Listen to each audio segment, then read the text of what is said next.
2 Kings 9. And Elisha the prophet called one of the children of the prophets and said unto him, Gird up thy loins and take this box of oil in thine hand and go to Ramoth Gilead. And when thou comest thither, look out there Jehu the son of Jehoshaphat, the son of Nimshi, and go in and make him arise up from among his brethren, and carry him to an inner chamber. Then take the box of oil and pour it on his head, and say, Thus saith the Lord, I have anointed thee king over Israel.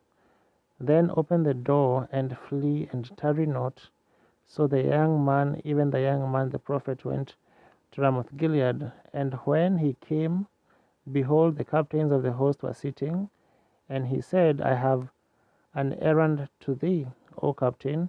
And Jehu said, Unto which of all us? And he said, To thee, O captain. And he arose and went into the house, and he poured the oil on his head, and said unto him, Thus saith the Lord God of Israel, I have anointed thee king over the people of the Lord, even over Israel. And thou shalt smite the house of Ahab thy master, that I may avenge the blood of my servants the prophets, and the blood of all the servants of the Lord, at the hand of Jezebel. For the whole house of Ahab shall perish, and I will cut off from Ahab him that paceth against the wall, and him that is shut up and left in Israel. And I will make the house of Ahab like the house of Jeroboam the son of Nebat, and like the house of Baasha the son of Ahijah.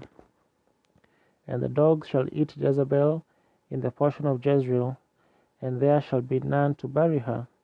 And he opened the door and fled. Then Jehu came forth to the servants of his Lord, and one said unto him, Is all well? Wherefore came this mad fellow to thee? And he said unto them, Ye know the man, and his communication. And they said, It is false. Tell us now. And he said, Thus and thus spake he to me, saying, Thus saith the Lord, I have anointed thee king over Israel. Then they hasted and took every man his garment, and put it under him on the top of the stairs, and blew with trumpets, saying, Jehu is king. So Jehu the son of Jehoshaphat, the son of Nimshi, conspired against Joram. Now Joram had kept Ramoth Gilead, he and all Israel, because of Hazael king of Syria. But King Joram was returned to be healed in Jezreel of the wounds which the Syrians had given him, when he fought with Hazael king of Syria. And Jehu said, If it be your minds, then let none go forth, nor escape out of the city to go to tell it in Jezreel. So Jehu rode in a chariot and went to Jezreel, for Joram lay there, and Ahaziah king of Judah was come down to see Joram. And there stood a watchman on the tower in Jezreel, and he spied the company of Jehu as he came, and said, I see a company. And Joram said, Take an horseman, and send to meet them, and let him say, Is it peace? So there went one on horseback to meet him, and said, Thus saith the king, Is it peace? And Jehu said, What hast thou to do with peace? Turn thee behind me. And the watchman told, saying, The messenger came to them, but he cometh not again.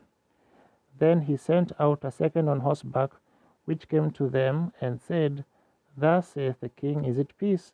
And Jehu answered, What hast thou to do with peace? Turn thee behind me. And the watchman told, saying, He came even unto them, and cometh not again. And the driving is like the driving of Jehu the son of Nimshi, for he driveth furiously. And Joram said, Make ready. And his chariot was made ready. And Joram, king of Israel, and Hazael, king of Judah, went out, each in his chariot. And they went out against Jehu, and met him in the portion of Naboth the Jezreelite. And it came to pass, when Joram slew Jehu, that he said, Is it peace, Jehu? And he answered, What peace? So long as the whoredoms of thy mother Jezebel and her witchcrafts are so many. And Joram turned his hands and fled, and said to Ahaziah, There is treachery, O Ahaziah.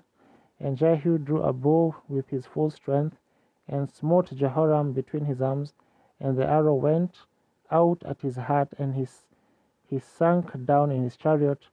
Then said Jehu to Bidkar his captain, Take up and cast him in the portion of the field of Naboth the Jezreelite. For remember how that when I and thou rode together after Ahab his father, the Lord laid this burden upon him. Surely I have seen yesterday the blood of Naboth and the blood of his sons, saith the Lord, and I will requite thee in this plot, saith the Lord. Now therefore take and cast him into the plot of ground, according to the word of the Lord. But when Ahaziah the king of Judah saw this, he fled by the way of the garden's house, and Jehu followed after him, and said, Smite him also in the chariot. And they did so at the going up to Gur, which is by Ibleam. And he fled to Megiddo and died there. And his servant carried him to his chariot to Jerusalem, and buried him in his sepulchre with his fathers in the city of David. And in the 11th year of Joram the son of Ahab began Ahaziah to reign over Judah. And when Jehu was come to Jezreel, Jezebel heard of it, and he painted her face, and tried her head, and looked at a window. And as Jehu entered in at the gate, she said, Had Zimri peace, who slew his master? And he lifted up his face to the window and said, Who is on my side? Who? And there looked out to him 2 or 3 eunuchs. And he said, Throw her down. So they threw her down, and some of her blood was sprinkled on the wall and on the horses, and he trod her underfoot. And when he was come in, he did eat and drink, and said, Go see now this cursed woman, and bury her, for she is a king's daughter.